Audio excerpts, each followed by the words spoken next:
one of you can give me the conceptual idea that under which condition a particle follows a path of curve. Projectile is definitely the motion along the path of curve taking place in vertical plane, right? It is a path of curve taking place in vertical plane. So, for a particle to follow the motion along a curved path like projectile, not only in vertical, even if we see that particle is following a path of curve in horizontal plane, then what should be the primary condition under which this is possible? If I start with this question in projectile motion, definitely we will discuss about the projectile motion in vertical plane. It is a motion following a path of curve called parabolic curve. So, if I raise this basic question, under what condition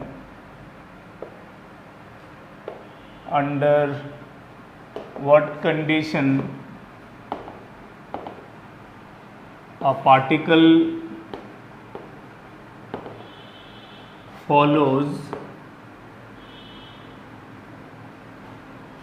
its motion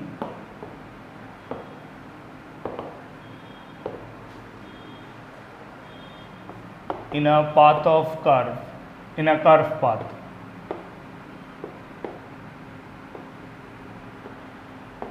Yes, any idea? See, the argument relating to the acceleration due to gravity, that you can justify when you are discussing it on vertical plane, right? In case of motion taken place by a particle in vertical plane, you can raise this argument, but if I ask the general argument, yeah, curvilinear motion. So, I want to know that what is the basic condition. Coming to the answer of this question, under what condition a particle follows its motion in a curved path. So, simple question will be when velocity and acceleration,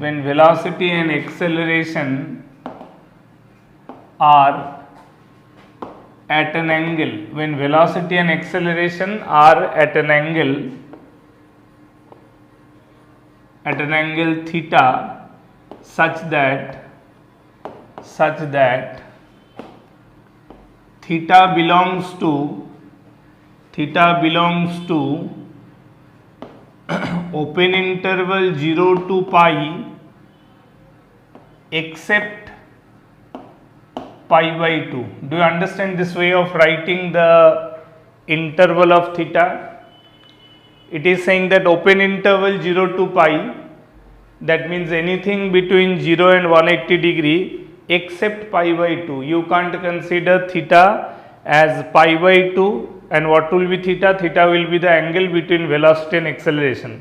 So, whenever on a moving particle, if it experiences both velocity and acceleration, if a moving particle experiences both velocity and acceleration simultaneously appearing in it, and they are appearing at an angle theta, where theta can be any angle between 0 and 180 degree except 90 degree, that means 0 to 90 it may be an acute angle, or 90 to 180 it may be an obtuse angle. So, that means whenever velocity vector and acceleration vector, they appear at an angle theta like this, where theta is an acute angle, or if the velocity vector and acceleration vector both appear with each other at an angle theta as an obtuse angle.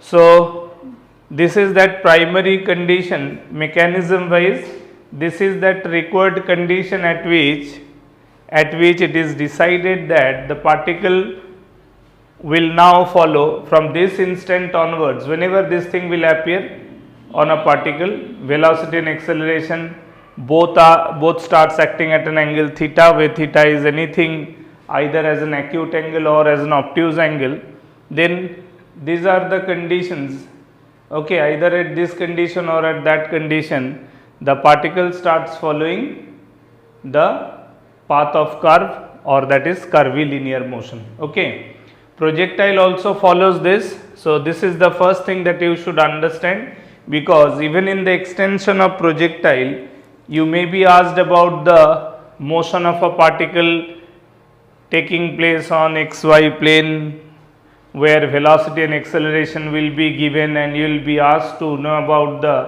displacement of a particle in time t, or they may ask about the velocity of a particle at an instant, or anything. So whenever velocity and acceleration both appearing on a plane and on that plane of their existence, if the angle between them appears anything as theta acute or theta obtuse, then only it will ensure that from this instant onwards motion of the particle will be definitely taking place along a path of curve. Is that clear? Yes or no? In case of a projectile motion, means it is definitely in vertical plane. It is the motion in vertical plane. So if we consider a particle, is projected with certain velocity magnitude at an angle theta, right, with horizontal, and then the particle will be observed to be moving along the path of curve like this, which is known to be a projectile motion. So now question arises that if A be that starting point from where it is projected, let B is the topmost point during the flight, and if we consider C is the point where it returns back to the ground. So it is the path of ABC. We can clearly see it is the path of ABC for the particle moving on a path of on a vertical plane. So now why it is moving along a path of curve, why not it is going along the direction of projection?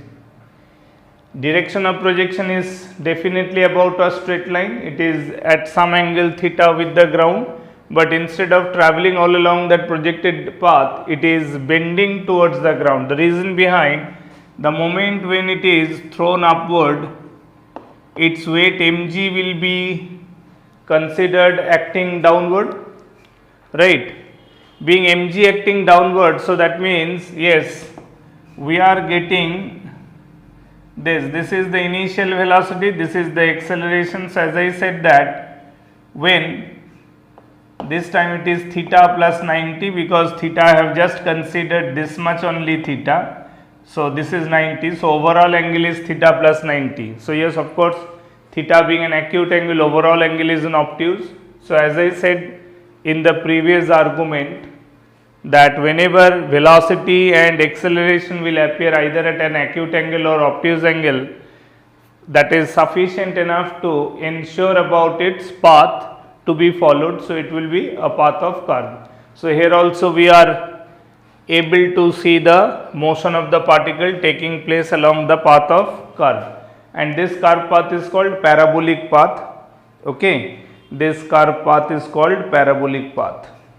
Now we will be having various arguments here about the initial velocity u. If I resolve it in two component, keeping horizontal one as u cos theta and the vertical one as u sin theta, so we can say out of the two resolved components, it is clearly u sin theta getting affected by the presence of g, gravitational acceleration g. It is u sin theta that will start decreasing, right? It is u sin theta that will definitely start decreasing due to the presence of g, but so far as u cos theta is concerned, In general notation, I can say it is a constant. Why? Because it is along the horizontal. It is along the horizontal line, and we know that along the horizontal there is no effect of G. G is absolutely the vertically downward.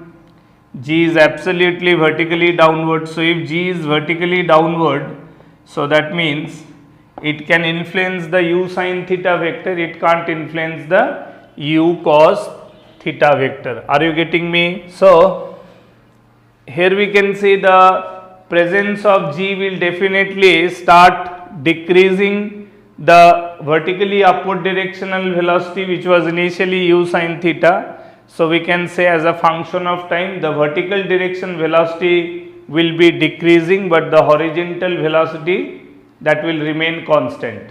So mg is the force. In that force we can consider G is the acceleration. So because of G, because of the presence of G, u sin theta will be changing. So about vertical velocity we can write down about vertical velocity after t second, about vertical velocity after t second, we can write down Vy, that is equal to uy minus gt. Y means we are taking this vertical line, as y axis, okay, horizontal line such as x axis. So initial velocity along that vertical line, that is uy, okay, y directional component, that's why it is represented by uy. Horizontal velocity can be written ux, okay. So after t second, that means suppose if I consider p is a point, after t second, we do not know the velocity. Let the velocity at p is v. So its corresponding components can be written Vx and Vy. Are you getting it? If V be the instantaneous velocity, of the particle at p, that is p is the position after t second after starting it from A, right? So traveling along AP, along the path of curve, the vertical velocity at p, that velocity can be written using the initial vertical velocity, and every instant G being acting vertically downward. So the continuous presence of G in the vertically downward direction will help us to know the vertical direction velocity of the motion after any t second after starting it from A. After projecting it at A, after t second, we can write down the velocity in vertical direction using this. So therefore this vertical velocity can be written initial instant vertical u sin theta minus g into t, because we know that whenever we write down the equation of kinematics in a straight line motion, then we must ensure that initial velocity, final velocity and acceleration all must be taken along the same line. That means either they are all attending with each other as if they are all parallel vector or anti-parallel. So yes, uy and vy, they are parallel, the two instant, and during this interval g is always appearing downward, so being opposite in direction, so that's why g is negative, whereas uy and vy kept positive. Are you getting it? This is the way we can write down about the y direction, that means vertical direction velocity, and about horizontal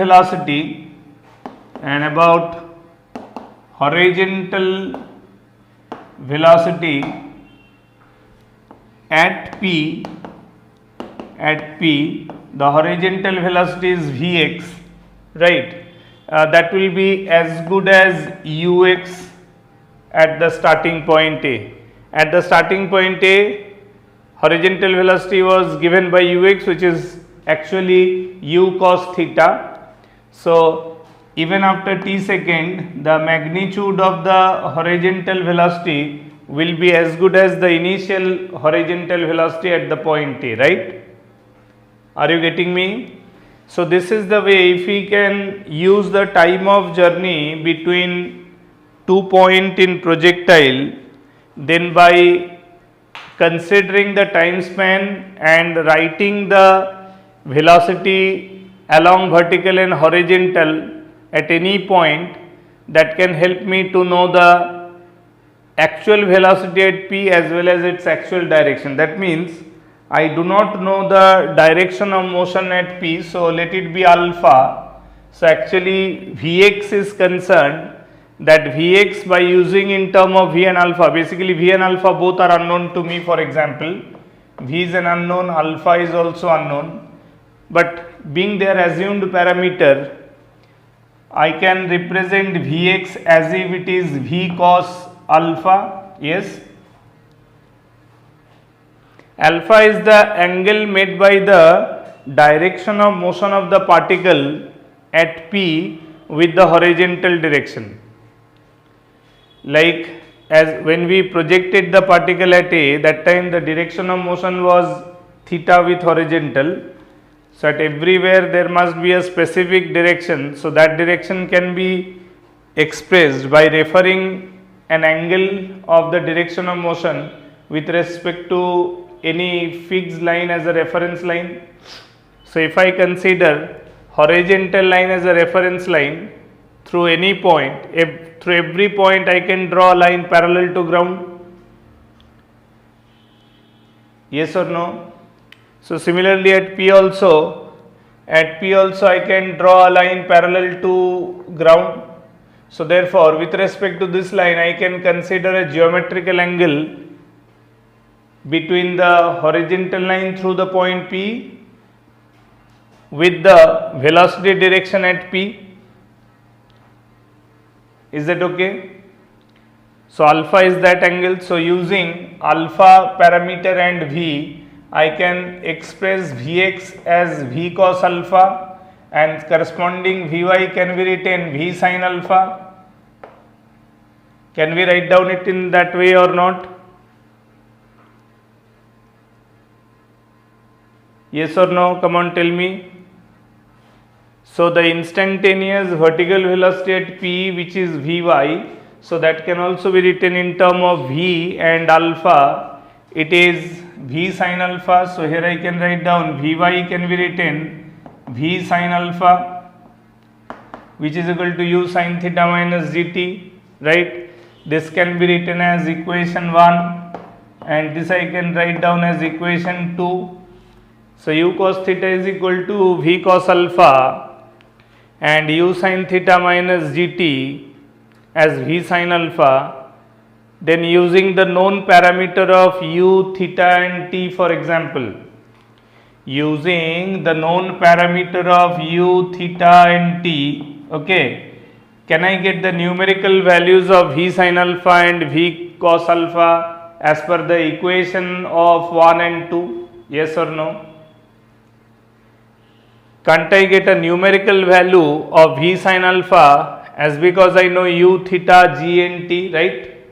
And similarly, being u and theta known, so can't we get a numerical value of V cos alpha? Yes or no? Yes or no? Tell me, are you understanding it or not? Fine. So after getting, that means after getting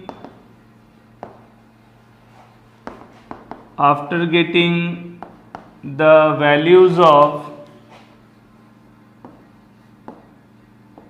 V sin alpha and V cos alpha, we can get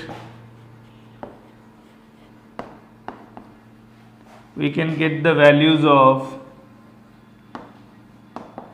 both V and alpha respectively. Yes or no? Because once we know the numerical value of V sin alpha and the numerical value of V cos alpha, by squaring and then adding, by squaring V square sin square alpha plus v square cos square alpha, will it be equal to v square only, because we know that from identity sin square alpha plus cos square alpha is always 1, right? So that can help us to get the result of v, and dividing v sin alpha by v cos alpha, v will be cancelled out, so we will get a numerical value of tan alpha, because sin alpha by cos alpha will become tan alpha. So that means tan of alpha will also be known. Are you getting me or not? For example, we get the entire result v sin alpha is a numerical value something a, and v cos alpha numerical value is this something b. So a and b are known. So can't we get the value of v then as well as alpha? Yes or no? Tell me. I mean, like if I do it, v square taking sin square alpha plus cos square alpha as 1, so that can be written v square, and another one v sin alpha by v cos alpha, when both are individually known by their values, then can't it be tan alpha? So this is the way we can get the value of v as well as alpha. That means after t second of projection at some point p, where we neither knew the magnitude of v nor you knew the alpha value, but by using the mechanism of 1D kinematics, I can find out the equation to get the individual value wise along the horizontal and vertical direction of velocity, and then using the mathematical rule we can get the absolute value of v as well as alpha also. Is that okay? Tell me yes or no. Could you follow this much? So this is the way, by using the vertical direction, using the vertical line, that is the line along which we can always consider using kinematics in 1D, I can get the result of instantaneous velocity at any point as well as its direction of motion at that point in terms of angle with the reference line horizontal through that point. Is that okay? So this is the way I can always, not only in ascending position, not only at a point in between A and B, we can also consider any such point between B and C during the descending motion. We can in a similar way, we can always find out the velocity, magnitude and direction of the velocity at any instant throughout the motion, subject to the condition I must know the information of t, that is the time taken to reach that point from starting instant. Is that okay?